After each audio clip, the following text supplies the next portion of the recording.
So, hello, everybody, and welcome to the live that we are running on sleep and anxiety and depression. And as I was saying in the preamble before I hit record, this has always been a very loaded conversation and topic for me because it's a lot more complex than I think a lot of us give credit to. And there's only so much that we could possibly share within an hour of talking that's going to leave you walking away feeling like you can actually tackle this. And I notice with a lot of my patients that there's this instant gratification or that Amazon Prime mentality of, well, if I do this thing on this day and my sleep was good, then that thing worked. And if I did that thing on that day and then my sleep was bad, then that thing is bad for my sleep, it makes things worse. And there's this correlation that happens specifically with anxiety. And I do notice it leads to a lot of sleep anxiety, and it plagues a lot of my high achieving perfectionists because they want answers and they want them now and they want the things to work. So I have shied away from this topic because I wasn't sure how to deliver it. So I am glad that I have secured a guest tonight, Dr. Leigha, who is going to make this a lot easier for us to bounce ideas back and forth and organize all these concepts together because I trust her. I have a feeling here that I'm going to value all the things she's going to share with you guys, and then the things that I'm going to share too are going to bolster this conversation, and that we're going to get down to a lot of fun details that you guys can walk away with, and then have a direction for yourself when it comes to navigating your sleep a little bit better. Okay? So I'm going to pass off the virtual mic to you for a hot second so that you can introduce yourself, tell the people what you do, tell them who you are, and give them some expertise just generally on what you do with sleep with your patients.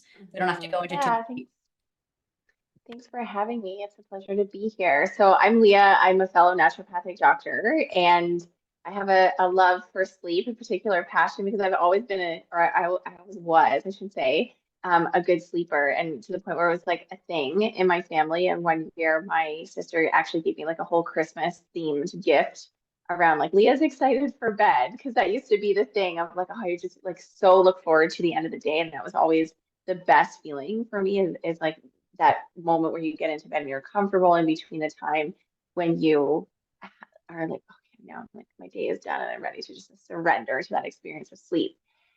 And then I had my first child, and that is when I experienced the profound effects of sleep deprivation and sleep loss on my physical health, of course, mental, emotional health too, big part. And that was the experience that really gave me such a deeper appreciation and understanding for how many people live with sleep loss, sleep issues, sleep disturbances.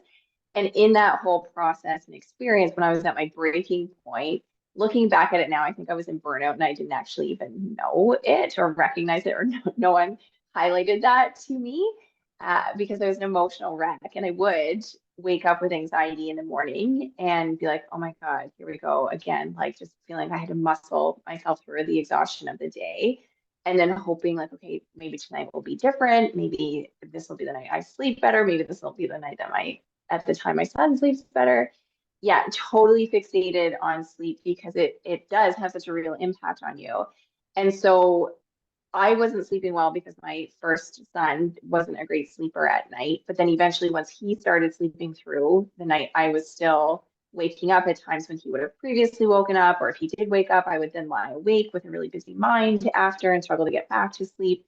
So, I mean, all of you probably resonate and have some familiar experiences with all or some of that. And so I was in practice for about 5 years at that time. And I was like, I don't know what to do. That's the worst. When And you're like, is there any adults in the room? You're like, okay, that's yeah, me and I have the knowledge and now I have to fix this. yeah. I'm like melatonin. I don't know, passion flower, maybe. And so it just led me again. Like our biggest challenges are often these gifts that in disguise, right? So it was painful going through that sleep deprivation. Like I said, I would wake up with anxiety and exhaustion and muscle through my days, and then worry about going to sleep at night and how well I would sleep, and then I wouldn't sleep well, and then it's just like breaking point at work where I showed up and was basically crying and someone was like, are you okay? I'm like, no. Because I usually can't we sleep. okay, right? Yeah. We're like, oh, how are you? Oh, I'm fine. How are you? And I was like, I had this moment of complete transparency. I was like, actually, I'm not fine. And here's why. I can't remember the last time I slept for longer than an hour and a half. My sleep is so broken. I feel so broken. How am I supposed to take care of me and this human and show up and be a doctor and run a clinic and do all the things and adapt to life as a new mom and still maintain a relationship with my husband and do things for like all the things. So connecting with my own naturopathic doctor at the time, like, when am I going to feel like myself again? And she was like, are you sleeping? I'm like, no. So start there. You need to do everything you can to hack your sleep. Those were her words. And I was like, but what? Like, what is that?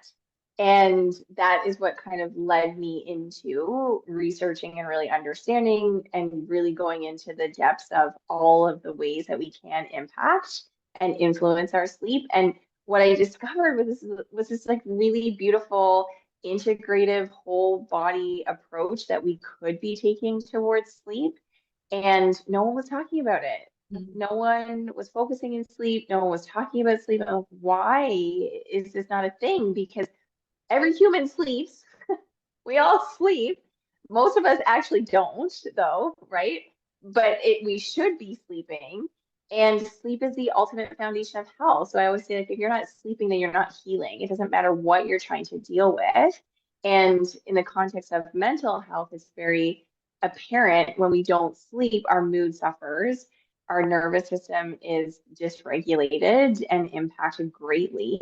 And then when we do have negative impacts on our mood or are anxious or depressed or have cortisol dysfunction, then that has a vicious cycle. Then that plays back into disturbing our sleep. So when I started to unpack all of that, I'm like, I couldn't not start to focus on that in my practice because it just became so real and apparent to me and how many people were suffering and struggling and just writing it off. Like, oh, I've always been a terrible sleeper or I have anxiety and I just don't sleep. And there was nothing that they thought that they could do about it. And if they had brushed it off up until that point, I was like, okay, yeah, moving on.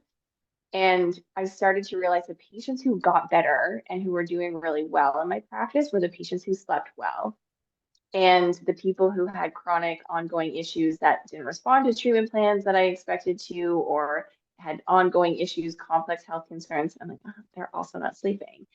So what if we didn't fixate on the other things and actually started with sleep Yeah. and worked at that? Because you're working on sleep, you're often working on so many other aspects of health. Then what would happen? And what I started to integrate for myself to make those changes started impacting patients when I started applying what I had learned, and people started feeling better and sleeping better. And then I was like, okay, I'm all in on Yeah. sleep. I'm a huge advocate of using my own personal blips to learn as much as I can so that I can apply that stuff to my patients. I don't think that there is any reason why we should be walking around with shame or imposter syndrome, that we should know how to do these things or that everything should be perfect with us because you focus in sleep or I focus in anxiety and depression. You don't have to be a master of your own sleep, and I don't have to be a master of my own anxiety and depression, but we can be in the ring with our patients at the same time and say, hey, this is what I'm doing, this is what I'm trying, this is what's working for me, and this is what we know from science and evidence and research is going to help us get there a lot faster than if we spin our wheels and spend time on Google, which I'm going to scream at all of you through the screen for doing. I was listening to you talk about how you were the sleeper child, so it was a part of your identity too. And that's a huge thing because when you lose your part of your identity, Totally. you're like, I don't even know who I am anymore. And Mm-hmm. for me, I was the opposite. I was the anti-sleeper. I was the child that was up in her parents' bed, when the news would be like, it's 11 o'clock. Do you know where your children are? And I'd be like, right here. Like I was so that when I was very, very young and I did not sleep and I had to be lulled to sleep or my back tickled to sleep or listen to recordings to fall asleep. Like I was not a good sleeper. And it carried on like that for a very long time until I was like, okay, we're going to tighten this up, clean this up because it is a pillar of mental health. And my anxiety and Mm-hmm. my depression cannot improve if I'm not getting quality sleep. And if I'm not putting Totally. my effort into getting that quality, then what's the point of all of the waking hours? And that is where like I started to get very honest and real with myself and say, okay, if we're going to organize how to treat anxiety and depression, we can come up with all these tools and do all this fun, fancy stuff. But if we don't sleep, the same way that if we don't eat right, or if we don't move properly for the state of our nervous system, then we're not going to get the results that we want during the day. And then in a cycle, oh, sorry for hitting my mic there, we're not going to get what we want at night. And you mentioned vicious cycle. Like there is Mm-hmm. no vicious cycle like the sleep cycle. And for those of you who Mm-hmm. have been stuck in it, we see you and we get it and we understand the like it's almost like anxietyception, right? You're freaking out about something when you're supposed to be relaxing, but you can't stop not thinking about the thing when you're supposed to be relaxing, but you know that you need to calm down, and then you start freaking out more and you're like, this is a shit show. And I think that sleep can very quickly spiral into that. So yeah, I just wanted to say you got the goods. You were the sleeper. I was Mm-hmm. the anti-sleeper. Now I've become somewhat of a sleeping queen because I focus on it. But that Mm-hmm. doesn't mean that I'm devoid of bad nights. I just know how to not get anxious when I have a bad night. And we are going to cover that a little bit later, guys, because if your expectation is that you sleep 8 hours every single night and you don't wake up at all, and you hit the pillow, close your eyes, wake up, and you're like, ah, I have daytime energy, I'm recovered. Like that is one of the most unrealistic human expectations that I think anyone can ever have. We all have lives. As we talked in the preamble, there's people who have children, there's people who have pets, there's people who have snoring spouses, there's people who have temperature dysregulation, there's people who have hormone imbalances, there's people who are doing all sorts of things that do not contribute to good sleep, and we can't be 100% of the time. So this is your invitation today to allow yourself to be 80%, or like 100% of 80% is good enough. I would say even Mm-hmm. sleep like 100% of 75% is good enough, because if you're getting quality sleep most of the time, your brain is going to do the right things for you. Your default mode network is going to be able to reset. You are going to be able to rest and recover and get your nervous system to where it needs to be without it being perfect. Okay, so that was our little caveat of we don't need to walk away from this live being like, I know how to repair my sleep and make it 100% perfect every night. Because I can guarantee you, after sitting together, me and you, Leah, that we're probably not going to have a great sleep tonight, because we're going to be I activated know. talking for an hour. We're going to have I've got lights. my Yeah, selfie light. I'm like, we're oh, gonna this is have lights terrible. shining in our faces. Me and Dr. Leah tonight, we're gonna like be ruminating in our head, being like, what did I say in that live? Like, was that the right thing? Did I mean that? Was that scientifically correct? Like, we're gonna be sitting there in our own shit, right? So maybe we're gonna lead by example and release the expectation that tonight it's not gonna be a good night for us. And like we are giving space for that. Okay. So let's pivot into some of the science of exploring that connection between the nervous system and sleep.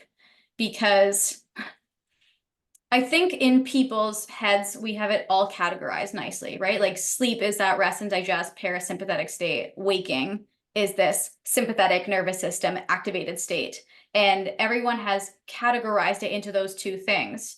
But there isn't the understanding that during the day and our waking hours that we do have to be activating our sympathetic and our parasympathetic nervous system in order for our body to feel comfortable going into a rest state at night, right? So if I make this even simpler as an analogy, you guys cannot be the Energizer Bunny saying, go, go, go, go, go for 18 hours during the day, and then be like, time to hit the pillow, and then taking your 6 hours sleep and imagining that your nervous system's going to go, pop, we shut down, right? So we were playing with the idea before, and we will share it with you guys, about daytime routines versus nighttime routines, instead of getting so obsessed with what a nighttime routine should look like because you're working on sleep, and then ignoring all of those hours during the day that you guys are partaking in regular day life, but what we can bring in to activate the parasympathetic nervous system and feel safe in our rest and digest response throughout the day, so that it doesn't feel threatening when we go to bed at Mm. night. Is there anyone here that's live or in the chat that wants to speak to that? Like where you're like, okay, everything's fine until I go to lay down at night and then I'm wired. I'm tired because I'm exhausted, but I'm wired and I can't shut my brain up. And it's just like going, going, going. And it doesn't feel safe to lay down and do what Dr. Mm-hmm. Leah said at the beginning, which was grab, a book and just rest and chill. And she was going to cozy up for her bedtime and just lay in her sheets and enjoy the feeling. Like I did not know how to do that for a very long time. Like going into bed was something that I avoided doing because I'm like, I'm bad at this. I don't know how to rest. I only know how to distract myself until I pass out and fall asleep. I don't know how to just be. And when I realized that that wasn't a sleep issue and that that was a me issue and how I was with myself in Mm. stillness and silence, I was like, okay, this needs to be repaired during the day. Because if I can't be with myself during the day, I can't be with myself at night. So I need to learn how to stop running from myself during the day. Okay. So if any of you resonate with that and you want to type into the chat for us and let us know if you're a wired and tired and you're like only working on a nighttime routine and forgetting about the day, that is the first place that I would say requires some focus, or at least you opening your eyes and just looking. Maybe you don't like what you see, but just saying, maybe I could do a little bit of cleanup work during the day there. In that concept of nervous system and sleep, would you add anything there that I didn't mention?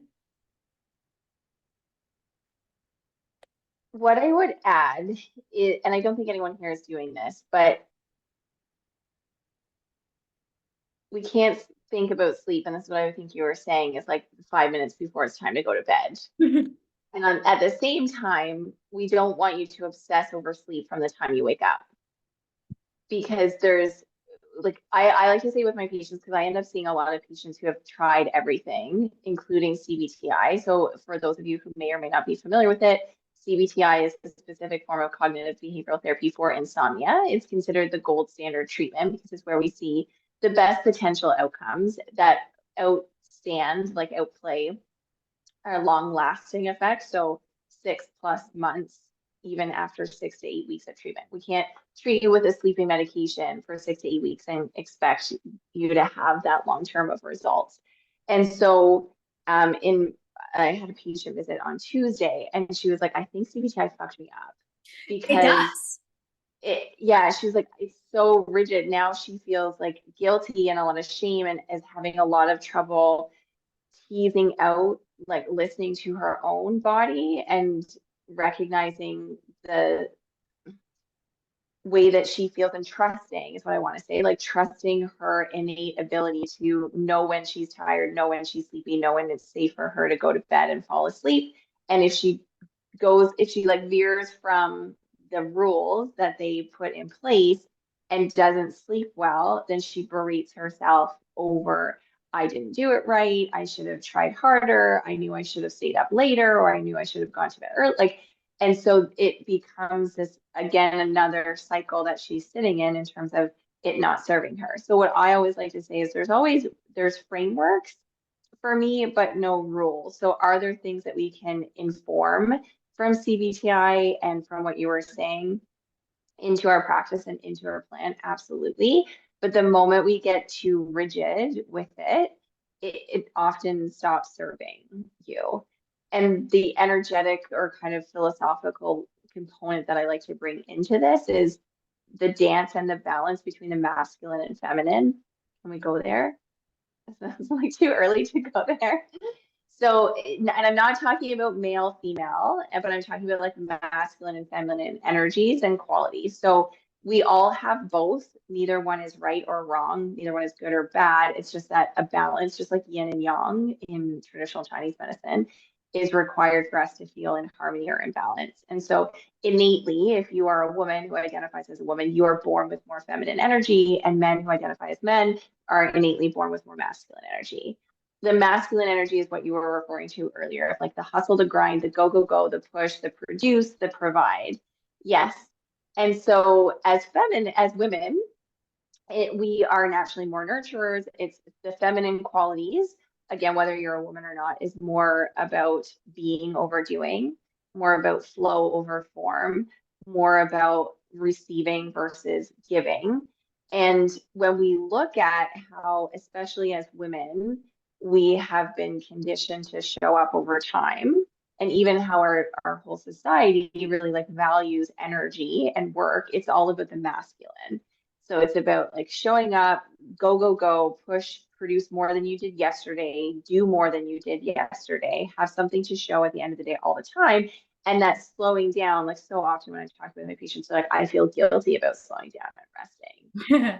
That's my high And achieving person in a nutshell. yeah, 100%. And so it's because it's, again, especially as women, and in men, what can happen is like there's a toxic masculinity that can come into play, but that really then we spend so much of our time, especially if we're in overachievers or high achievers or go-getters or in a high performing job, demanding job, all of that quality. And again, it's not bad. Like you can be in that and it can serve you very well and you can do really great with it.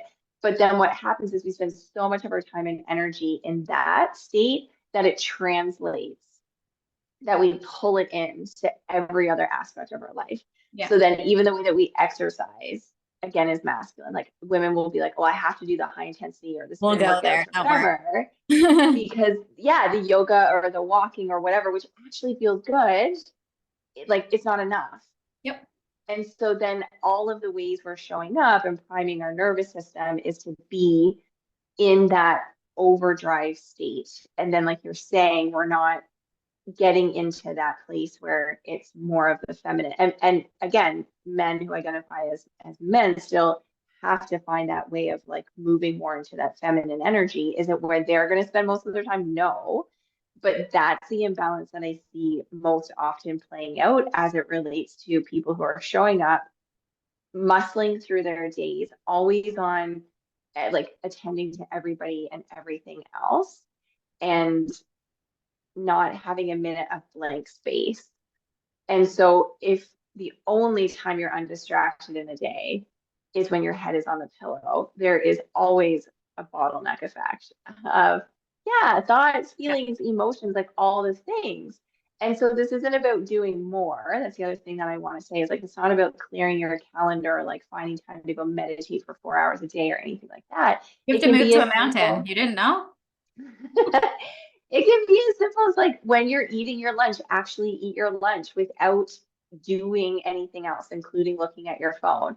When you're going for a walk or driving or commuting, like don't fill every moment of your time with more information or more input. Like there's just such a lack of time and space that we have to be with our thoughts and flow and decompress. And that's what you're saying about learn to be with yourself and learn to be with that and process what comes up.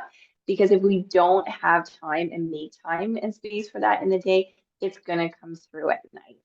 And that's just a natural progression of your nervous system. Like your nervous system wants things to move. Your human system wants things to move and process through. It doesn't want things to be stuck. But we have to allow that to occur. And when we bury thoughts and emotions and experiences deep down, then they have ways of manifesting in the body to get our attention. And one of those is so often in the middle of the night when we don't have any other distraction Yeah. opportunity. It's like everyone's nervous system gives them like a little bit of slack, or the parasympathetic nervous system comes out. They're like, you shall chill now. And then everything from inside is like, rah, you will not be doing that now. I will come and haunt you. And it's like, there is like a fear and anxiety that also comes around with that, right? Because if we feel like we're losing trust in our bodies, because the second that we go into deep sleep, or we get into that Mm-hmm. that we're getting attacked by ourselves and we feel like we are not in control. And that Mm-hmm. is a high achiever, high performer, perfectionist nightmare. And it does connect to why I actually hate cognitive behavioral therapy for insomnia for my patients who have trouble sleeping, because it puts them into the overthinking mode that you were using your patient as an example. And I often will say to my patients in that state, I'll be like, you think the sleep is the problem. It's the way that you're engaging with yourself that is the problem. Mm-hmm. Like all those waking hours that you have during the day, you're doing this. How we do one thing is how we do everything. But how you control everything throughout the day is now the same type of self-sabotage and pattern that you're bringing to your nighttime routine, and you're bullying and bludgeoning yourself to do something perfectly again. You're incapable of reaching a rest state when we're bringing that thinking brain to the table, as opposed to how can I make this as enjoyable as humanly possible and as easy as possible, right? And we Mm-hmm. will get into the sleep hygiene, like eventually as we go through. But as an example for me, I never say to my patients, oh yeah, we have to control for light, sound, temperature. And that means that you can have no sound. It's not true at all. If you sleep better when there's white noise, you sleep with white noise. If you sleep better when you hear ocean waves, you put on ocean waves. If you sleep better by listening to Dawson's Creek running from season 1 all the way through the end every single night because you enjoy the sound of the character's voice in the background, that's what you do. Okay. And there's a lot of flexibility. And when I work with people, like in Peace of Mind Method, I give sleep hygiene, but they're guidelines. They're not strict things for us to follow because we all have such a different experience inside of our body of what sleep means to us and how we've always done it, how we grew up as a kid and how we slept then. If we have past traumas that relate to how comfortable we feel getting into deep sleep, if there's shit going on in our lives that it's just not, we're not capable of being with our thoughts in the nighttime hours, we still have to sleep. So instead of demonizing it and going on Google like you guys do, and it'll be like, you're not allowed screens before bed. It's like, I understand the concept of what it means to do screens before bed, but how do we make it work for you and your lifestyle so that you are negotiating and not feeling stifled by your sleep plan? Because if you feel like you are a prisoner in your sleep plan, you will dislike sleep and then you will not be able to get restful sleep and it will become a stressful experience for you. So I'm very lackadaisical on my sleep hygiene in a sense. I have tightened up my own sleep hygiene recently, which I will allude to some fun little things after that I emailed my community about prior, that I normally wouldn't be able to do. If I didn't work on my sleep the way I do, I wouldn't have been able to not use my phone before bed at all. And I think that it is an unrealistic expectation, which I'm sure you talk to patients all the time and say, hey, like blue light's gonna reduce your melatonin and then it's gonna disrupt your sleep. And then you're like telling them like, hey, maybe you should like cut that by doing more of this before bed. And they're like, no. Or they'll say to you, yeah, that's a great idea. Or yeah, I saw that online. Or yeah, that influencer on Instagram told me to do that. But they actually can't do it. And then they sit there and like your patient, they're feeling guilty that they're on their phone and they think that that's the reason that they can't sleep. And that's also not true. I think that there are people out there that can be on their phones, fall asleep, go to sleep, stay asleep. And then there's us who maybe have issues and now we're starting to nitpick every single thing instead of finding the things that work for us and make negotiations based on what our body feels comfortable with. So that was my little spiel on finishing up our chat about the nervous system. And I think that we can explain to people the relationship between cortisol and melatonin and why we think it's important that we focus on daytime stuff as well as focusing on nighttime stuff, just from a scientific perspective so that they can physically see what's happening. I already like spilled the beans here on the melatonin. So now I feel like responsible that we have to bring it up and teach them about it. Okay. So look at this, I have my melatonin graph. Okay, wait, let me see if I can get a window here. Only one panelist can share at a time. Okay. If I do this, can you guys see just the screenshot? Yep. You're just seeing the curves, right? Yep. This is a very simple curve. We are not going to judge the curve that it looks like a cartoon, that it could be from old school YTV. But it is very, very easy to understand what's happening here as we have our cortisol spiking naturally and happily in the morning. This is what gets us going and makes us move like a well-oiled machine. We want this to occur. Then the curve takes a nice little slope throughout the day, if we're lucky, and we don't have anxiety and depression where it's like, and then doing all this aberrant stuff. But nicely, it comes down. And as that cortisol comes down, it gives space for the opposing hormone, melatonin, to rise up so that we get sleepy and that we are capable of maintaining sleep for all of the lovely hours that you guys would like to be sleeping, right? I'm sure if I open the chat right now, I can't see it because I just see the curves on the screen. I'm sure that you guys would all love to get an 8-hour sleep, right? You can type that in the chat, be like, yeah, I'd love to get an 8-hour sleep. That's so great. That means we need to have sustained melatonin release. And that in turn means that our cortisol levels have to be down for those amount of hours that we're sleeping, okay? The normal human body does this very nicely. For those of us that live in today's society, I would say even at best, it probably doesn't look exactly like this. But for those of us that have anxiety and depression, we might be having multiple cortisol little blips throughout the day, or an extended cortisol curve that stops the melatonin from rising. Or we don't have enough melatonin to be overpowering the cortisol that's happening at nighttime, which makes the body perceive like there's not enough melatonin circulating. Is that clear? You guys can give me a thumbs up. Dr. Leigha, if you want to add anything to that, just from a regular scientific explanation that you think would be helpful, go for it. One of the things that's helpful to think about as of melatonin is that it doesn't actually participate in sleep itself. So melatonin can be thought of like you would a race official in like a running race.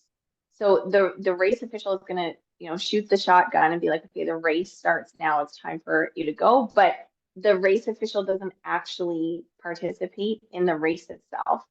And so melatonin is like that race official who initiates the timing for sleep.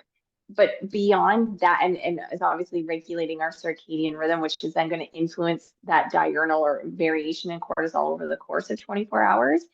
But the use of melatonin as a sleep aid is like mostly based in biological plausibility. Oh, melatonin rises before we go to sleep and during that 2 to 4 a.m. mark. So therefore, if I take melatonin, I should sleep better, right? But we don't see that. So when it comes to supplementing with melatonin, the research is really clear. It helps decrease the time taken to fall asleep. It really does not do much for total sleep time increase or decreasing the time that you spend awake overnight, unless it's one of those pieces where it's like if you fall once you fall asleep, fine. If you sleep well, great, then melatonin might be the thing that helps. But in and of itself, we don't see that it decreases a lot of what we call wake after sleep onset. Yeah, that's So actually just keep it. that.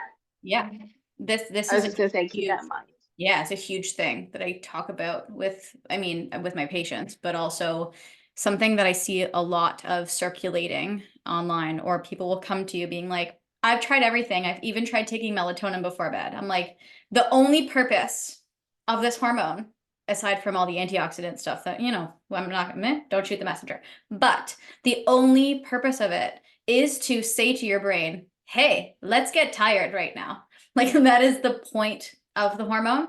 It is not meant to make your sleep good. It is meant to tell your body, be asleep at the same time, get tired at the same time. Let's start releasing the things in our body and activate our parasympathetic nervous system into rest state at this time, right? And people will take it one night or be like, I had a bad sleep because I didn't take my melatonin. And I'm like, that's not true at all. That is not true at all. There is absolutely no reason why that would be occurring. If you took melatonin for a few weeks and your sleep cycle was regulated, good riddance. It's done its job, right? And that is, I use melatonin a lot more often as a sleep training tool than I do as a sleep supplement tool. It's not something that I give to everyone or think that everyone needs to be on. I'll specifically use it in my practice if I have people who can't get tired at the time that they want to be tired, and they are their sleep window is so dramatically closed because they can't fall asleep and they keep waking up early and they just can't get their shit together and have an 8-hour stretch in bed. Not that they have to be sleeping that whole time, but I use it in that case. And I also tend to use it only at a very low dose. I do not prescribe more than 2 milligrams often. If someone needs 3 milligrams, fine, but I really try and keep it to like 1 milligram physiological dose. If not lower, if we ever have stuff in Canada, and we don't often get the 0.1, 0.5, but like when I do, for me, it's 1 milligram. And then I turn over to my husband and he'll be like, just like spraying in his I mouth. know. That's not what we're supposed to do here. And he does it at different times and it drives me badonkadonk. But when I have patients that have that issue where they're having difficulty falling asleep in that gap of time, I'll use it. I'll use low dose, and then I will use it for people who have early night wake ups. So if they fall asleep at like 11 and they're up again at 1, I'm like, the sleep latency or the onset, it wasn't able to get you to where it needs to. So we need to retrain the brain. And it's not a long-term treatment protocol. I do not leave people on melatonin long-term. It's just something as a sleep training tool. I'm going to stop this screen share right now. Are we back? Did it go away? I don't know if you use it the same way or if you kind of stay away from it altogether, or if it's the horror of your practice to hear people come in and always say, I've tried melatonin. You're like, cool. The most common thing I see is that people are on too high of a dose, like you mentioned, because again, we think like, oh, if melatonin helps with sleep, then more must be better, which also isn't true. So once we go past really 5 milligrams, there's a potential for essentially like hangover effects, we'll call it, and an unwanted shift in the body clock because by the time the body fully metabolizes that much melatonin, it can shift your body clock in the way that you don't want it to go. And I saw someone's question there about like, what if you take it at 3 a.m.? You don't really want to do that. You want to take it even 1 to 2 hours before your ideal time of falling asleep in order for it to initiate that process and timing. And then you want to have ideally again that 7 to 9 hour sleep opportunity in order to fully metabolize the melatonin so that by the time you're ready to get up for your day, that it has been processed by your body and there's not this like massive dose that's kind of lingering through as you're trying to get up and go. So then when you do wake up in the morning, so let's say whether you're supplementing with melatonin or not, it doesn't really matter, but like, you're 10 p.m. going to bed, falling asleep, and then typically waking up around 6, like let's just say that 8 hour sleep window, that's ideal for most people, whether or not it's happening. When we wake up in the morning, as you saw, especially in that first hour of rising, there's what we call a cortisol awakening response. That's when we want cortisol to surge because it helps us get up and go and feel motivated for our day. And that cortisol awakening response is enhanced by light exposure, which is why you hear so much about like, oh, get your morning sunlight as soon as you can, or using light therapy devices. There's also neat alarm clocks that can simulate the sunrise that help to enhance, and there's studies on this that show cortisol levels actually rise more efficiently, and that can translate to feeling more awake, more alert, and more energized over the course of the day when we have that morning light exposure, because that light exposure then also will blunt any further melatonin production and release. So that's also, I think, just a really important piece to understand how they all work together. And it's so deep with cortisol. Like we could talk about that for hours. It's not, yeah, I'll leave it at that until we unpack it more. Ah, I just turned my light on. I'm doing light therapy right now, guys. Please hold. No, I heard light therapy and I had to run with the wind there. I'm gonna turn it down just a little bit. Bear with me for a hot second. So Okay. the question about like what about 10 milligrams? Honestly, like the research is really clear. So typically, the 2 milligram dose is what has been shown to be most effective. Beyond 5 milligrams, there's no additional benefit typically noted, but more likely to just cause unwanted side effects. Unless, and that's for the context of sleep. We'll leave like there's some further benefits you could get from melatonin for Yeah. like Antidepressant, antioxidant yeah. enhancement For those of you who benefits. want to know, it does help with side effects of antidepressants at the high dose because it is an antioxidant. However, you have to find like what your body can tolerate. Like for me personally, if I take a 5 milligram capsule of melatonin, I'm gonna have raging nightmares. Like I don't tolerate it well at all, and that's probably why I'm such a proponent of the lower dose. And I Mm, find that people with anxiety tend to get easier side effects mm, like nightmares to that stuff. Their body mm. just like doesn't want to go into that place where it's fully it doesn't want to feel groggy. That feels unsafe. And yeah, if you guys have had nightmares with melatonin, feel free to share your quick little experiences. I've had some weird like moments myself. I have had patients also with sleep paralysis that have gotten very bad Mm. from melatonin. So I don't think that it's something that we should think is like a panacea and an answer to everything. And it's certainly not as good of a sleep supplement as the online world would like you to believe. And we have a lot better tools in our arsenal than working on our circadian rhythm, even though, yes, at the beginning, sometimes we do require training. And if I ever notice that my sleep schedule is getting pushed back to like, I can't get tired till 1 a.m. and I'm waking up at 9 and I'm like, this is not appropriate for like my schedule in my life. Like I will, as if I'm traveling to, for those of you who are in LA, you guys are Mm. in PST time right now. If I'm traveling somewhere else, I'm going to take something if I'm there long enough to prepare my body to work for that time zone. So you can do that with yourself based on where you want your own sleep to be. And that is where melatonin can be a great tool as well. And I feel like we have some more misconceptions to talk about now that we danced into that Mm-hmm. territory. Let's go over the normal sleep time that Mm-hmm. people want because we've eluded this lovely 8 hour time Mm-hmm. that everyone's like, if I don't Mm-hmm. get 8 hours, then I'm going to turn into an actual feral cat instead of being like, okay, 6 hours works for that type of person. Or maybe for someone else, they need 9 hours. Or like Yeah. one day I can get 8 hours, and then the next three I can get 7 hours and operate perfectly fine. Or have one night where I get Mhm. 5 hours and 4 hours. We don't need to make up for sleep. And that is something that I'm very adamant about, is that we are allowed to have bad nights, broken nights, nights where you've gone to bed too late and still have to wake up and go to your baby because at 6:45 they're like, meh, right? Like you don't get to always put your sleep first, but then freak out that it's not good enough. So answer the first part first of what do you think is the ideal window that people should be. Yeah. Yeah. So we see in the medical literature, it is clear that between 7 to 9 hours of sleep for most adults is what's required for them to feel their best, for us to feel our best in terms of mood and energy, and to also decrease potential consequences of long-term sleep loss. So most people will feel their best with 7 to 9 hours on a regular basis.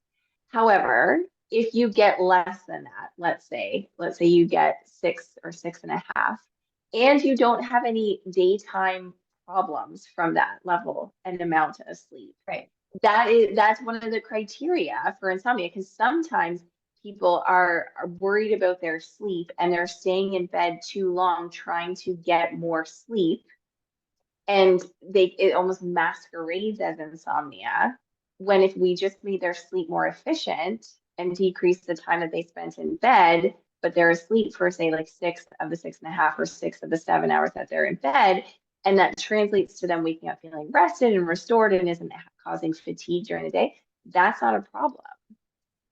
Could you run on less than 6 hours long term and actually have like have good, you know what I mean? Like your risk of other things like on your cardiometabolic syndrome or system in particular is implicated. It just is, right? We need sleep to heal on immune system, metabolic, cardiometabolic in particular, nervous system. So if yes, listen to your body and like understand what you need. I think most people will have this awareness with time. Do you need the same amount of sleep every night? No.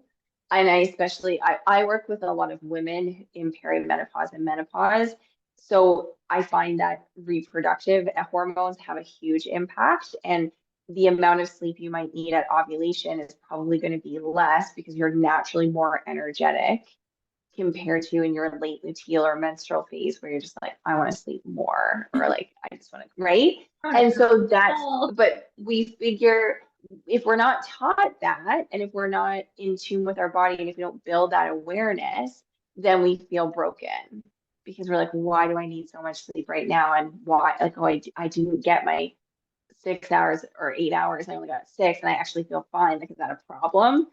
Right? So it's just really getting to know your body, what it needs, like you said, allowing for there to be fluctuations. And ultimately, like I stopped wearing my Aura ring. I want to do a post Oh, about this. oh, Um, because I'm like, I don't need one more thing to tell me what I am supposed to do or how I'm supposed to feel. yeah. Like, I know how well I've slept. Is it cool to see the numbers? Yeah, sure. And can it inform some changes or like give us an understanding of nervous system? Yes. Do I use it with some patients and recommend that they track? Absolutely, because it can give us some like really neat insights and inform important behavioral changes. But at the same time, if you're not actually first like checking in with and becoming in tune with your body, then again, it's just like another way that you're outsourcing your inner knowing and probably creating more of an anxiety loop there because the authority is not in your own mind. You're not learning how to self-authorize. You're like outsourcing that piece Yeah. to a device. I call that external locus of control. And I think that we also have to consider that for those of you who don't track your sleep, or maybe you do track your sleep, if you don't have an advanced tool that you're wearing, I guess the Aura Ring and the Whoop would count as more advanced versus an Apple Watch.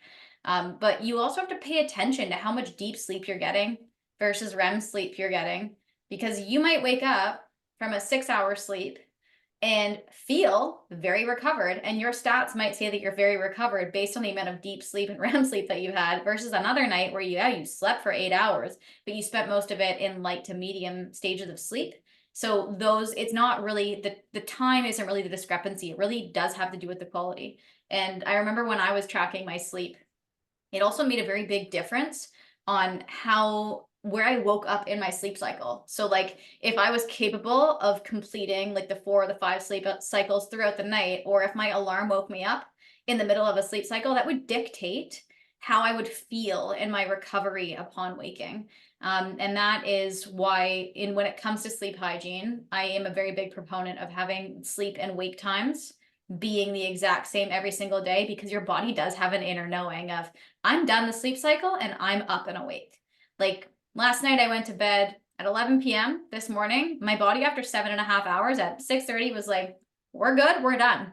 I never wake up at 6:30, but my body was like, that's it for you, because we're not tired anymore. Your brain has woken up. Your cortisol curve has spiked naturally. Do your thing, get outside.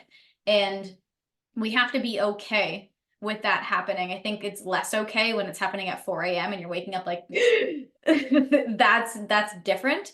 But somewhere that we can tighten up would be sleep and wake times, keeping them as similar as possible every single day so that we aren't having so many discrepancies. Do you guys abide by that are here live right now? You can let us know in the chat if you go to bed at the same time every night, in and around. And if you wake up at the same time, in and around every single day, even on the weekends. I despise weekend sleep-ins. People who do that give me anxiety. I think that's like the worst thing for your sleep cycle and the worst thing for your mental health, unless you're sitting in there being like, I'm loving this right now. This is the best thing ever. I'm so happy. Like, if that's what brings you joy, okay. But if you have sleep issues and you're doing that, you are affecting your sleep pressure throughout the rest of the week. So that is just something that I'm very adamant on. Okay. Some of you are just going, you guys heard me say 3 to 4 a.m. wake ups, and you're like, now we need to talk about that only for the rest of the time. Okay, let's go over some specific sleep hygiene that you use, because obviously I said I was more lackadaisical about it, but what are you very strict on with your patients? I'm not strict. Okay, great. I'm not strict. I'm like, I don't even talk about sleep hygiene, actually. I'm like, what do I do? Because I feel like by the time people come to me, they're over that. Okay. And we see that in the literature too, in terms of like if it is sleep hygiene. So maybe you can break it down like what you do and use, and we can Yeah. compare. But often I'm also looking at what you just started to allude to in terms of wake up time is what is most important to keep consistent, less important to keep going to bed or falling asleep time as consistent, because you don't have control either, right? Like we don't have control. We can influence, but we don't have control over when we fall asleep. We can bring in and integrate more control for when we wake up. So wake up time is most important. And then, as you said, we build that sleep pressure over the course of the day. Typically, for most people, that's going to reach a maximal point about 14 to 16 hours after you've woken up. So you can all do a quick calculation right now. On average, what is your wake up time, say throughout your work week if you're working? So let's say if it's 6 a.m., then 14 to 16 hours later is going to be 8 to 10 p.m. Most people who struggle with sleep are going to need to push that wake up window, so that push to that 16 hours, so that sleep pressure is really apparent. And then I teach patients to make sure that they're really connected with that. So your head feels heavy, your eyes feel heavy, like you're sleepy, because there is a difference in being tired versus sleepy. So that you're sleepy before you go and get into bed. Because if you're not yet sleepy and you get into bed, then that is going to potentially lead to more time tossing and turning and struggling to fall asleep. Yeah. Okay. So I want people to be able, does that kind of get Yeah. get some juices flowing? Okay. Yeah.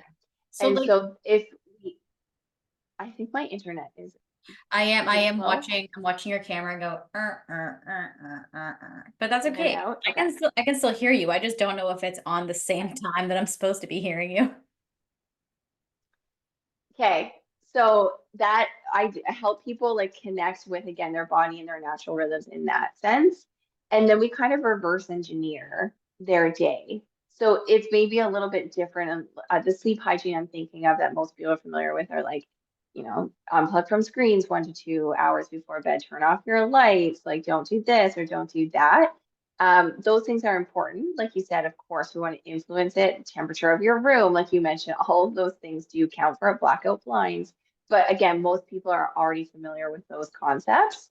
And at least with the patient population that I tend to work with, less familiar with like those innate physiological, more complex pieces about like, okay, let's really look at that cortisol awakening response, map out your sleep pressure, reverse engineer. It takes most people about 12 hours to fully metabolize caffeine. I love coffee, not going to take it away. But if you want to make sure that it's out of your system so it's not impacting sleep, and now we know you're going to be likely ready for bed around 10 p.m., let's make sure you're keeping caffeine to before 10 a.m. Who's How guiltiest are we in this integrating? chat? How many of you guys drink coffee past 10 a.m.? Let's wait for this roll count. Yeah, someone asked me on Instagram yesterday, how many coffees do you have? I was like, one in the morning, and that's it. And it's usually 2 hours after I wake up, and that's it.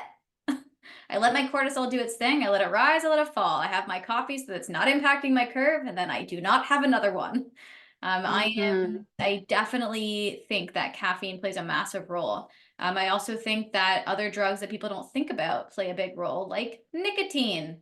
For those of you that smoke Mm-hmm. cigarettes, for those of you that vape, anything that you are putting in your body that is going to be stimulant in nature is going to have an impact on your sleep.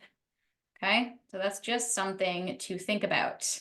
If your sleep is shitty and you are drinking caffeine past the morning, then you should probably build some boundaries with yourself around that, because we can't have high expectations if we only want to put in low input. Okay, if we want big results, we have to do a little bit. And if that means not drinking a coffee past 10 a.m., so be it. Okay, that's my tough love Dr. J moment for you guys. Something else that I'm really strict on is no workouts in the evening. You're allowed to walk. You're allowed to do yoga if it's gentle and nice. If you need to flow because you must flow, then you can flow. But I do find that a lot of my people who have issues with sleep, especially those that Mm-hmm. are women, because they're like, I need to get this workout in and I have to get this done and I'm not going to feel accomplished if I don't and I'm going to hate myself if I don't. And they're like working out at 7 p.m. or even 5 p.m. I'm like, worth a switch, in my opinion. Because if we're going to spike our cortisol that unnaturally later on in the day, I think that it is going to have a massive impact on sleep. The same way, like I mentioned, me and you being on a live is going to impact our cortisol because we're like in performance mode right now, right?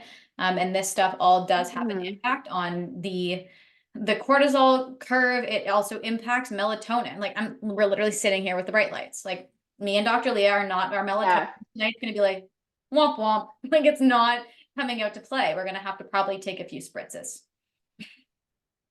I would agree though with what Thomas said. And like if the only time you have to work out is at that point, it's still probably going to have a net benefit effect on your cortisol levels, right? So and that's where there are no rules, there are only frameworks. So of course, we know if we're exercising and working out later in the day or too close to bedtime or sleep time, all of those elevations in body temperature, heart rate, blood pressure, and cortisol is going to just take it longer to come down.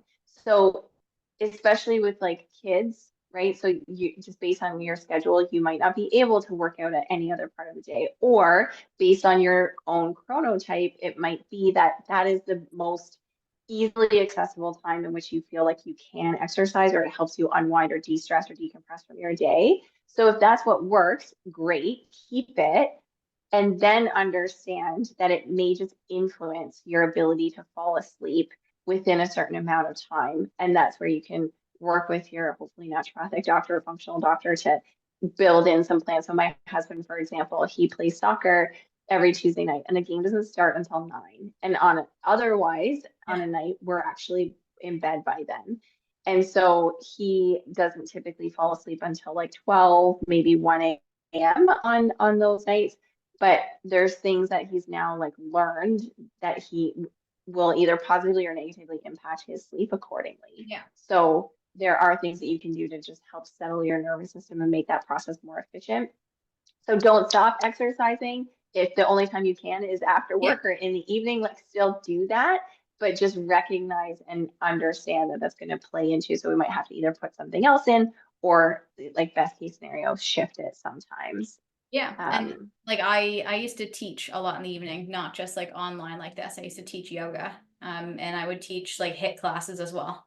So on those nights, obviously I'd be coming home sometimes eating after I'd be teaching for all this hours. mhm, I'd come home and I'd be like, oh my God, I'm still fully alert and awake at 12, right? On those nights, maybe you guys can take an Epsom salt bath and you can chill and you can do like, yeah, we can play around with natural medicines and we'll throw some out at you soon. But you know, there's other things that you can do to bring yourself back down. My comment about not working out past those certain times doesn't apply to people who only have time to work out. Like Thomas, if you're saying you can only work out at 5:30, my question would be, do you have to work out every single day super hard? Like, are you doing a biking class? Is there a way to pivot some of the days that you're doing that? How bad is sleep of an issue? What do your mornings look like? Do you have time to step out and split up what you're doing as workouts? Right? It's all so personally dependent on mhm, you as a human being. Like for me, a workout is 20 minutes on the Peloton bike. Like 20-minute full on hit, and I'm like, that's it. That's not even a lunch break for some people, right? So we all have to pick what works for our lives. I don't think that anything is you're going to be capable of sleeping because you work out at that time, but it's a variable that I will very much so consider, especially when it's in my high achievers who have a difficult time pulling out working out because they're using it to mask a lot of other symptoms. Okay, so that's just the general person that I see. It's not just usually the happy-go-lucky fitness buff who's like, I just need to do this because it brings me life. It's like there's a lot happening underneath that iceberg. mhm, And I like peeling that back and saying, okay, like let's figure out why we're doing that thing or why we're so addicted to that thing or why it has to be that way. What's the rigidity? Why the intensity? Why the consistency with that kind of stuff? And I could talk about working out for 100 billion hours straight. So I will put some boundaries on myself and say, next. So there have been a few things that I've been doing for my sleep recently that has improved in a very freaky way. Like I said, I'm not a sleeper at heart. I've never been someone who can go to sleep in silence. I think that that is the creepiest thing on planet Earth when people can close their eyes and go to bed, or people who count sheep. I'm like, oh, how did you do that? Like I would sit there and probably count until the morning rolled around. I would not be able to do it. And I have been reading before bed. Okay, I know this sounds like this revolutionary hack, but you can actually read a book and not scroll through social media. I have discovered words this month. Would anyone like to hazard a guess and guess how many books I have read that have been over 500 pages in the month? In the last month. Going once, going twice, throw in your guesses. People are really thinking about this. So far, you are incorrect. If anyone would like to pay to play, it's like the price is right. If you go over, you are incorrect. Don't guess too high.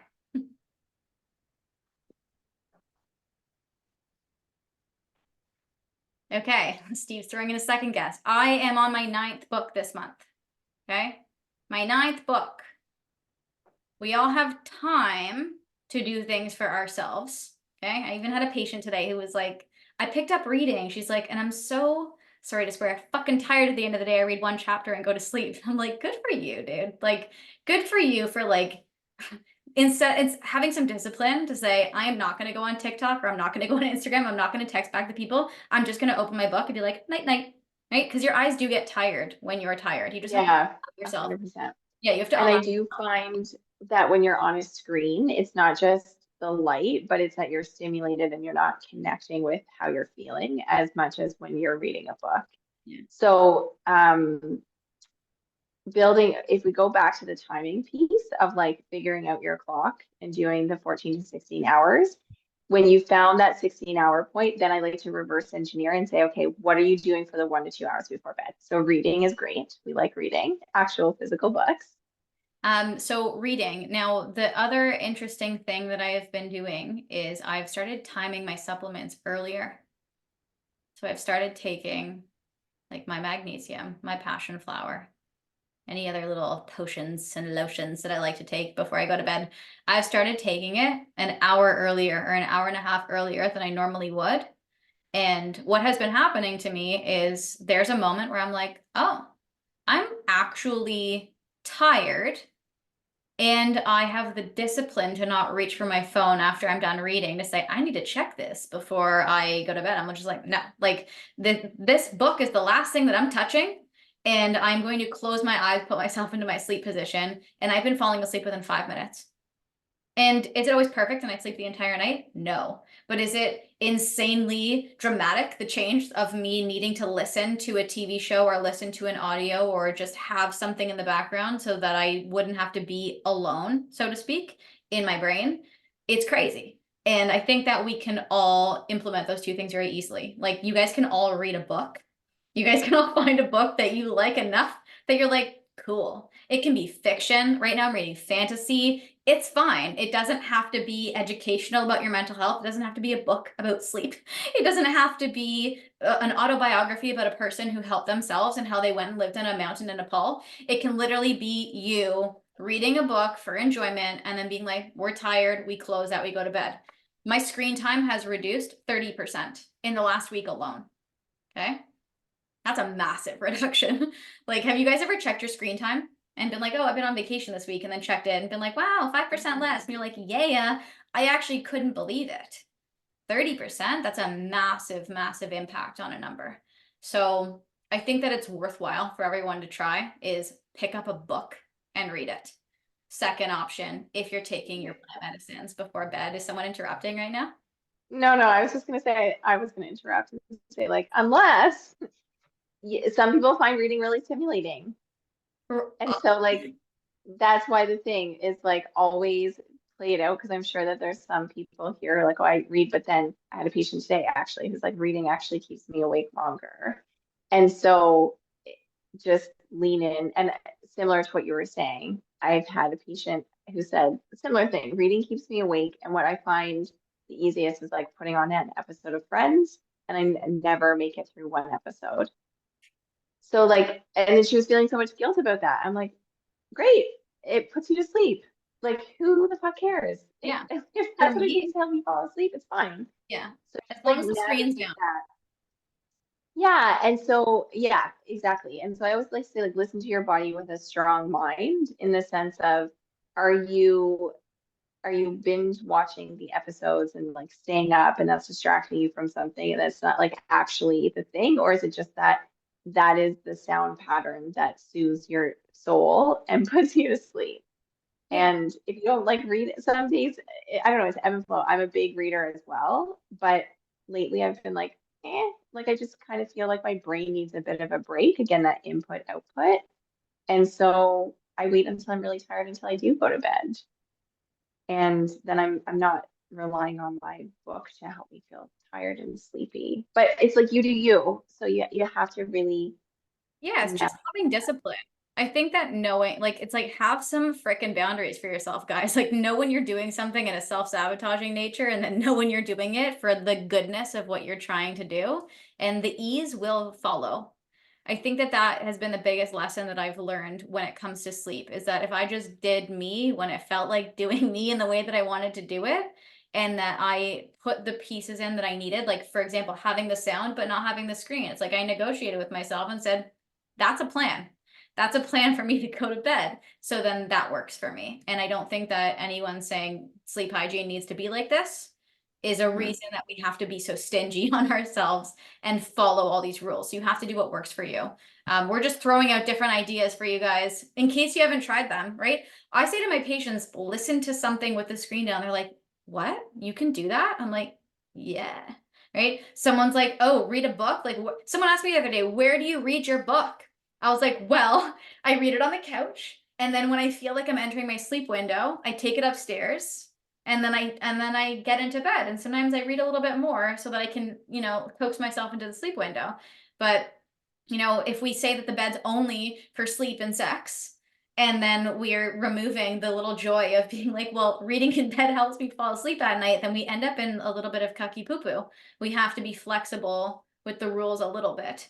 But like there are some things that I would suggest if someone's sleeping in their or sitting in their bed reading or watching Netflix from 7 p.m. or 8:30 p.m. Mhm. all the way until their time that they want to go to sleep, that might not be the best policy. My husband does this weird thing where he wants to watch TV in bed, and we get in this like nightly argument where I'm like, no, we watch Netflix on the couch and we sleep in the bed. Like that's just what we do here. We're not going up there. And sometimes I have to make concessions because, he's pouting and I'm gonna go do it because I have to. But I think that if we are constantly spending time in our bed, we're not allowing ourselves to hit that sleep window where our body's like, oh, we sleep here. Instead, it's like, oh, we chill here, we talk here, we fight here, we, scroll through social media here, we play games here. It's like, no, you got to keep the spaces what they're meant for the most part. Obviously, if you need to lay in bed for a little bit because you're like, wow, that bed looks so soft and comfortable right now, I should really go roll in it. You could do that, but like maybe don't hang out there and like bring your laptop into bed and do 2 hours of work in it if you're someone who works from home and then complain that you can't sleep at night. It's like we have to have spaces that Mhm. give the nervous system different stimulus so that it knows what hormones it's supposed to be releasing and what signals it's supposed to be sending. And organization is a part of what makes us the creatures that we are. And we have to lean into that a little bit. Okay. Let's throw out some natural medicines for them because we are like really spinning with time here. So what natural medicines do you use the most often for sleep with your patient? Mhm. With my patients. So the ones that have the most research are often surprising because they're not necessarily the ones that are used the most frequently.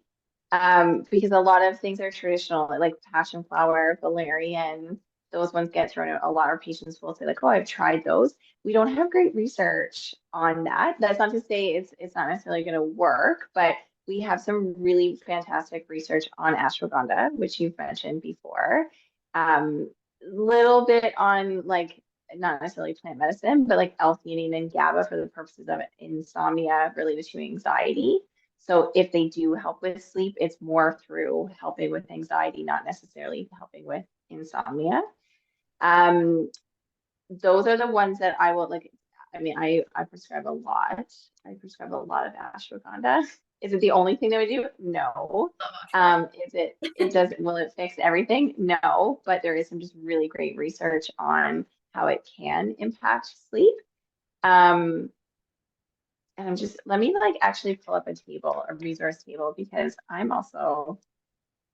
um I'm a morning person, and so my brain capacity and function starts to dwindle by this point in the day I'm after being dwindling with patients. 24/7. Here, while you go to look for that, I'll just bring up some because like I have some stuff at the top. Yeah, I was gonna say sometimes it's easier. I'm like, yeah, okay, because I'm like, I don't even use a lot of other things because they're just not as Well researched. the research isn't as robust. So things like um Are you a fan of lavender? I was looking at lavender. Because The lavender, re I I text my friend the other day, she's like said something about lavender and sleep. I was like, lavender's a sissy. I lavender just it is a sissy, but it gets the most attention in research because they patented yeah, there's a drug form of it, and I think mostly used in the Middle East.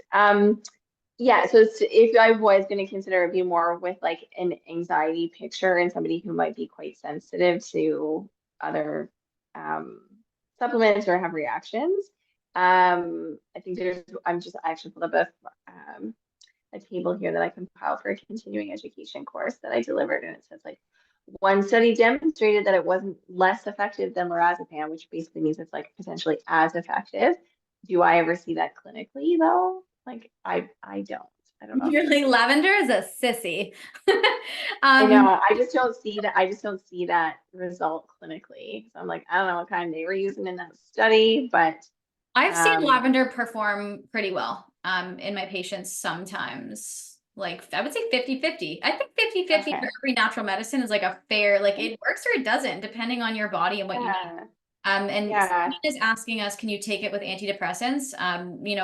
I would say you're going to have to reach out to a naturopathic doctor to have that conversation with them to know which antidepressant you're on and which one we can kind of pair and play around with. Ashwagandha that you said is, good standard. Lavender is a great standard, as things that are generally safe. Hmm.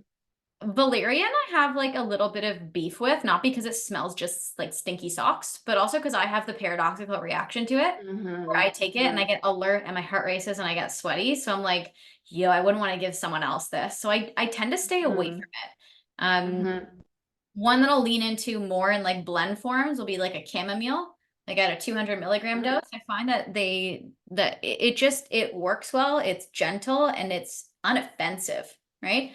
So my question to you would be, do you focus on blends more, or do you like to keep it more, isolated so that you're like, does it work? Yeah. Yeah. So here's how I often think about it. And a lot of my patients, like I mentioned, I work a lot with perimenopausal and menopausal patients. So we're doing a lot of hormone work as well. And that could be a whole other conversation that we could have. But there's really great research on using hormone replacement therapy in that population to impact sleep, largely, but not solely, because of vasomotor symptoms and like night sweats that can happen. But in particular, I use a lot of progesterone in patients because of its impact on sleep and how it works. So I would say like that outperforms a lot of the supplements, and the supplements I'll bring in as supportive actions for something like ashwagandha, which can help regulate cortisol levels, which is separate from the effects of progesterone, Mhm. let's say. So like I mentioned, I use a lot of ashwagandha. I will use a blend in particular. There's a blend, there's one study that was neat because we don't have a ton of studies that compare supplements with pharmaceuticals. And there's one study that looked at a blend. It's called NSF3. I think it's like from Germany or something, but it contains hops, valerian, passion flower. Actually, I'm gonna be able to pull up yeah, those three things, and yeah, that's the only thing that was in that formula. The only I could found a similar formula, but it also has a little bit of melatonin, I think some GABA in there. It was basically equivalent to zolpidem, 10 milligrams of zolpidem. So in patients who are navigating like that medication works, but I don't want to stay on it, or I'm having a side effect or whatnot, then I'll often consider a blend in that context because that one has been shown to be so effective. And I do find that that works well. And saffron is another herb that's getting increased attention for its beneficial impacts on mood, anxiety, depression, sleep, as well as libido and PMS related symptoms. So, in a hormone picture, again, a lot of patients with PMS, so we could do a whole other live on hormones and sleep. But if in that window of time, like late luteal is when sleep is particularly disrupted, and if there's more of an anxiety picture, then I will often use saffron or a combination of saffron and ashwagandha in that patient population Yeah, for that I reason. definitely use saffron in my patients who have depression and motivation issues. That's something that I will lean into. Do you ever use kava in your practice? No, No. I find that no. I find that it's a very nice anxiolytic, like a straight up old school cut the anxiety, give someone not a buzz, but like, the buzz, like the I'm chill Hmm. right now kind of feeling. And I've definitely leaned into that quite a bit for myself. So anecdotally, I will present that as an option to patients. I actually like when my patients choose what they want to take based on Hmm. what they're called to. I'll give them like options and say, this is what the research shows. This is what we can expect. This is what the different things have felt like in my body because I've tried everything. Literally, I will try everything, if not twice. And then I will say to them, what do you feel like you want to do? Right? Because I think it's a cool, interesting way of letting the body kind of keep its own score there and pick what it feels like it's going to resonate with. Not in a spiritual woo-woo way, but just in it's like a vibe, like a plant has a vibe. You gotta pick the plant that feels like it's going to give you what you need. Outside of the plant category, what are your thoughts on using zinc as just a micronutrient and bringing in some better sleep? Hmm. Hmm. I haven't looked at the research on zinc Yeah, it's and definitely sleep. getting a little bit more attention. It piqued my interest enough that I started taking my zinc before bed because I was like, okay, I could get on board with this. Mhm. Is it the nutrient deficiency that's causing that just on a full 24-hour Mhm. cycle? Or is it actually something that should be taken for bed? I don't know yet, but it's something that I was willing to consider and play around with. It's not something I put in my patient treatment protocols by any means, but I Mhm. remember reading about it, seeing about it, and I figured I'd throw it out there just to see what you felt about Mhm. that. And like any other micronutrients, do you ever like play around with tryptophan, working like in that? Yeah, I know. I don't because I looked at the research on tryptophan and sleep and I'm not convinced by it. I And don't I use it just either. feel like, I just wanted to know. yeah, I know. I mean, again, it's one of those things where it's like theoretically, oh, okay, we'll give you 5-HTP or tryptophan is going to convert all the way through. But I just find other things work better. Yeah. Okay. So we're pretty much on the same page, I would say, for most things here. Now, before we, oh my God, I had so many more things I want to talk about, but you're withering on me with your not a night girly. There are some nutrient deficiencies that I think are important to talk about. Like if you're someone who wakes up at like 4 a.m., 5 a.m., and you're like, which I brought up earlier, and you guys ran with that train, we really have to look at your iron levels. Because like that is not something normal that we can solely just blame on panic. And if that's also happening to you and your iron comes back fine and you're like, I don't know what else this could be, like I would look at your blood sugar next. Because sometimes when the Mhm. liver goes like into glycolysis and it's just like, yo, like we're gonna pump out sugars to your blood and we're gonna change everything. Your body can sometimes feel in the middle of your sleep that's a very jarring process. If you guys wake up hungry or you feel kind of just like startled, it's not always something that we can blame on anxiety and say, it's because you have, it's because you're worried about what's going to happen today, or it's because, something happened 5 years ago that you thought of in the middle of your sleep, or because you got in an argument last night with your husband before falling asleep. Like you do have to consider some biological reasons before we always point a finger and be like, anxiety, panic attacks, anxiety attack. We have to look a little bit further. And I think that that's what our job is as doctors is not we hear the story and we're like, okay, that's what you're saying it is, and then we get it, and we know that the psychiatrist has told you that that's what it is 100 billion times, and that they want to give you clonazepam. But let's also make sure that you're having a snack before you go to bed, or let's also check your blood work and make sure that your iron isn't tanking out, and that's why you're not dizzy. Instead of being like, this is a psychosomatic symptom that is caused by your anxiety. It's like, okay, or let's pay attention to those details too. So that is something that I will always make sure I look into before I blame everything on a mental health diagnosis, because two things can be true at the same time. You can have Mhm. anxiety and also have an iron deficiency, or also have blood sugar issues that need to be figured out.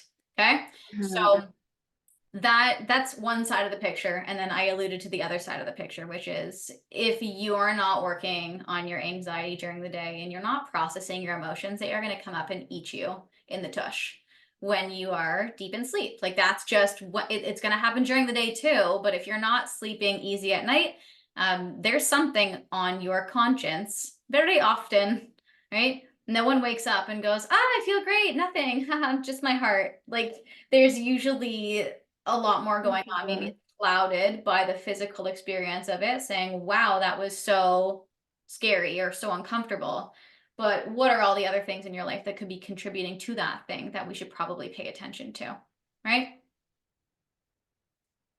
Do you do that with your patients a lot where you're like, hey, this is a sleep issue for you, but I think it's a life issue for me that we need to work on Yeah, together? 100%. Yeah. And I always say like sleep is the ultimate gauge of your nervous system. And when you're living in alignment in the day, which can look like so many different things, like if you're in a job that you hate or a toxic relationship, like one patient I can think of in particular, both of those things were true for her. And how we teased that out was when we were going through her case history, she said like, as soon as I wake up in the night, I'm angry. And I was like, "Ooh, tell me more." And she was like, "Well, I'm just pissed off." And she kind of brushed it off, and I was like, "We can like go all the way around this, or you can just go right through it because guaranteed, whatever that anger is trying to channel through in the middle of the night is going to lead us to the solution that you need." And so when we unpacked it a bit, it came through, and she was like, she really wasn't happy again in a relationship or her job. And I'm like, well, you're trying to sleep next to a partner that you totally resent. Like, of course, you're not going to feel comfortable surrendering to your most vulnerable state when you're lying next to that person. And so it doesn't mean that you have to like quit your job or leave your partner, but it means that that needs to first be acknowledged. And again, like we can work through how to start a healing process, open communication, look at different options. But that's one of the things where I think, and I understand this on a deep level, on a personal level too, of sometimes there's things that you don't have the full ability or comfort level or risk, like willing to take the risk of changing. Like it's so complex when you look at, you know, how deep relationships run and intertwine in your life and the job and the paycheck it provides you with and the responsibilities and obligations you have. And so it's not so simple as just being like, oh, I'll just like leave.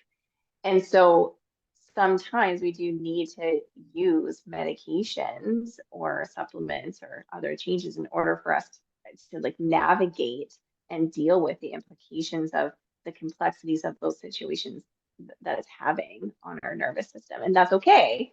And but it's like, are we still working through it and addressing it and acknowledging it? So again, it's less about self-blame. It's like there's something wrong with me. Why can't I sleep? And translating it through like, oh, I'm actually just deeply unhappy in this aspect of my life. I'm doing what I can, but there's also some areas that I can't control. And so I need some additional supports in there. And then with what you're saying as well, yes, also looking at all of these other aspects that we have in terms of ruling out nutrient deficiencies, ruling out thyroid dysfunction, supporting the nervous system, supporting blood sugar, supporting like your body clock and circadian rhythm through all of these pieces so that everything you do have control over or can influence is accounted for. And then these other pieces are acknowledged and recognized, and hopefully we can work through them over time, but not to discount how much of an impact they might be having. Yeah. So I think that what everyone, I hope, is gathering and gleaning from this very long chat that we've had about sleep is that it is very complex and multifaceted.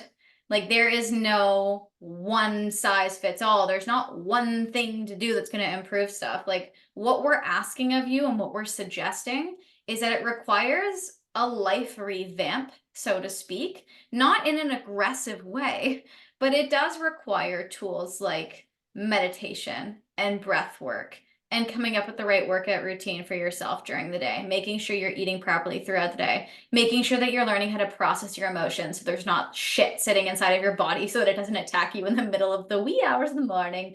So that like you guys need to understand that all of those building blocks come together to give you restful sleep.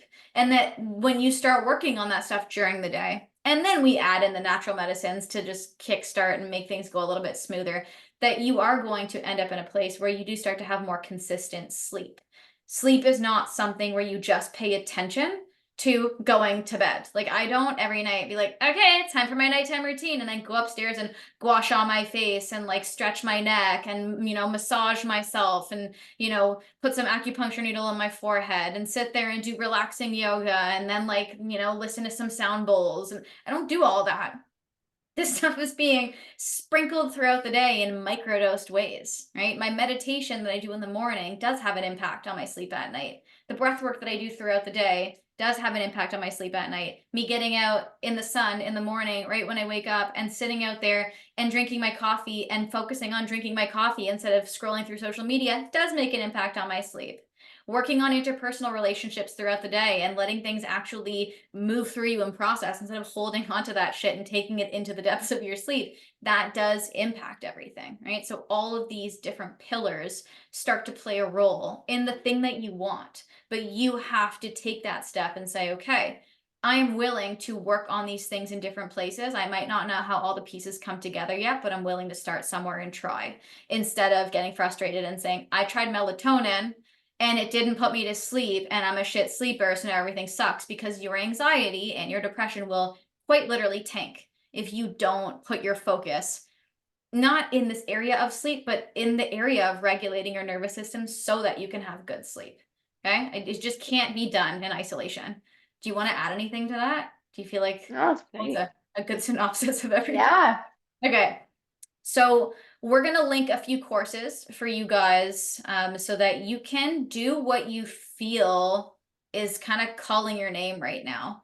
If I say meditation, you're like, yeah, that sounds like something I can pick up. Great, try it, give it a shot, see how it impacts your sleep. If you're someone who wants to do breath work, great, try it out, see how it impacts your sleep. If you want to do Dr. Leah's entire sleep course, which you said has like what, five little pillars? It does. Okay. So there's five Yeah. pillars where she's focusing on different areas based on all the things that we've talked about that do focus specifically in sleep. So if you're someone who's like, I have a sleep issue and I want to work on sleep and I want to stay focused on sleep, but I want to learn and educate myself, but I want to just focus on sleep instead of focusing on all the darks and dirties inside of your head, then that might be really, really good for you. Okay. So why don't you link that course there and you can give them some Sure. information about it if you want to do that now. Yeah, sounds good. I'm just looking for, let me do one thing at a time. So my program is called the Better Sleep Bootcamp, and it's a 5-step framework to help you fix your broken sleep. A lot of the things that we talked about tonight, I just go through in more depth. So helping you connect with your sleep style and an internal body clock, helping you understand cortisol because there's so much misinformation. So lowering and leveraging cortisol, eating for better energy and to fuel your sleep because like we talked about, blood sugar plays such an important role and has an intricate relationship with cortisol and nervous system as well. I do have a very short but very succinct and powerful module on embodying the sleeper that you want to be. And that's such an important mindset shift. And often people are like, it was the mindset shift that made the biggest difference for me and pinpointing your hormone sleep connection. So again, most of the people and patients who I work with are women navigating hormonal changes that are impacting their mood, sleep, and energy. And so when we understand that, there's so much that we can do to influence. It's a game changer. So I'll find the link and I'll pop in $100 coupon code as well. Just want to make sure I have that all done. Yeah. All right. For those of you who want to check out any meditation courses, breathwork courses, and my all-time favorite, the emotional processing mini course. I'm going to leave those links for you both inside the chat right now. And I'm also going to leave the links both for Dr. Leah's course and all of my mini courses inside the description on the replay so that you guys have access to that. I'm going to pop these to you over right now in the chat. Dr. Leah is going to grab the link as well for you. Give us a hot second here.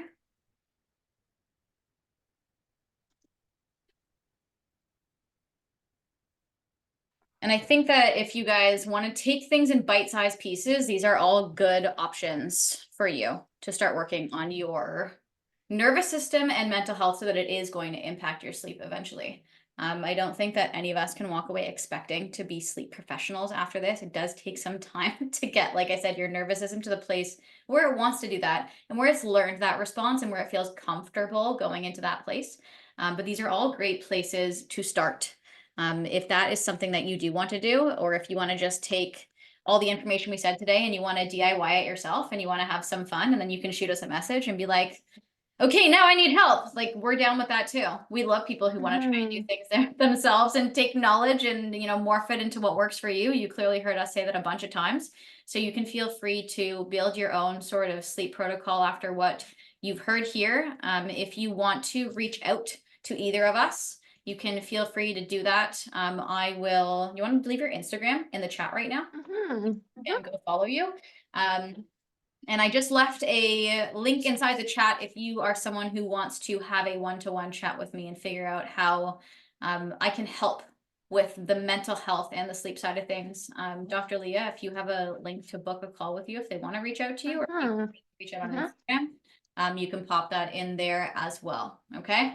I'm going to open up the Q&A box because I feel like people are like, Dr. J, you didn't talk about sleep apnea. And we really flew through time. So I feel like we may not be able to speak too much about it. But if you are someone who does snore and or has a partner who tells you that you stop breathing in your sleep, or you have a very disrupted sleep, then I would say me and Dr. Leigha are probably very aligned on the idea that you should go get a sleep study done to make sure that you don't have sleep apnea, because that's going to have effects down the line.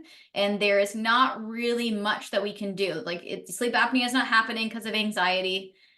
Sleep apnea is usually going to be happening because either genetically you're going to be predisposed to it, or there's going to be other factors that are going to be contributing to it. Even sometimes the way that your tongue sits in your mouth, or the way that your neck muscles are resting when you're sleeping. So you want to rule that out and make sure that's not the cause of any middle night wake ups and palpitations and feelings of unsettledness and panic during your sleep.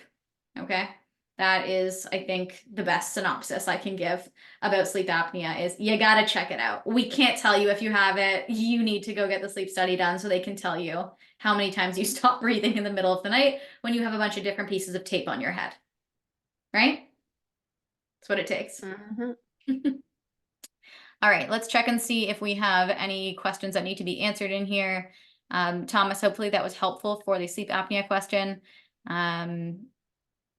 Brett, if you're not able to get into your deep sleep cycle, that's where natural medicines can be very helpful. And also daytime nervous system regulation is going to help with deep sleep. Would you agree? Sorry, here goes my dog. Yeah, I would lean into the natural medicines on that front, but like I wouldn't snooze on the meditation and the breathwork stuff. My dog was so good for so long, and now he had to be a bad boy. Can you guys hear him barking everywhere? No? A little bit, Okay. but not much. Brett, if you have any questions, feel free to email me. I feel like we've chatted before, so you can either shoot me a DM or a Facebook message or an email, and I can help you out further from there. Okay. Yeah, Steve knows all about the doodle life. James wants to know, Dr. Leigha, what's the cost? Yeah. Of course. Yeah, it's $4.97, and with a coupon code off, with the $100 off, it's $3.97. That's in US. The link is there. How do you hyperlink in Zoom? I'm like, do you just have to copy it? Yes, you have to copy the actual link and then post it in there. Got it. I'm learning something new every day. Leslie wants to know if there's anything that helps with vivid dreaming. Ooh, dreamers be dreamers. Leslie, can you send me a side message, and I'm going to turn some of my brain cells to rub together to answer that question better, because I do have some patients who are heavy dreamers.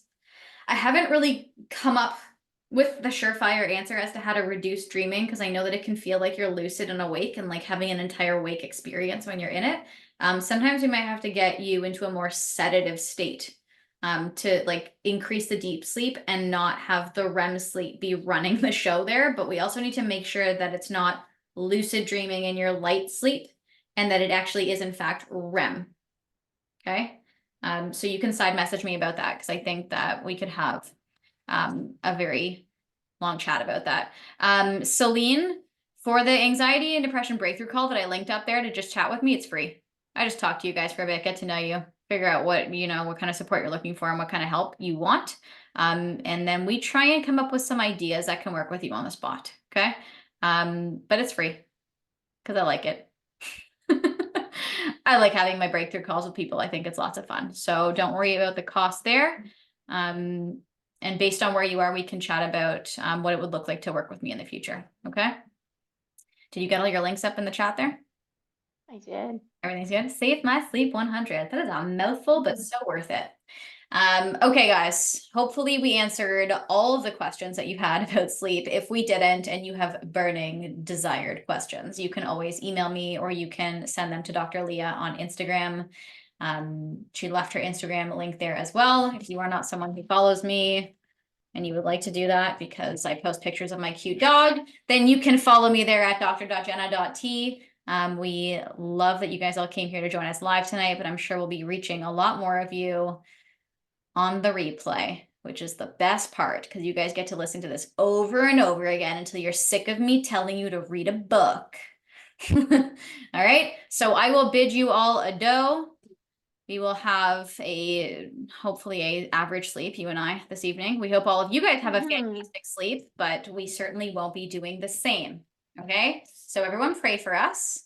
Now that we have all of our selfie lights and it's pitch black where we are, for those of you in Australia, good morning. We're so glad that we could wake you up and have an awesome cortisol curve today, but you've destroyed our melatonin curve.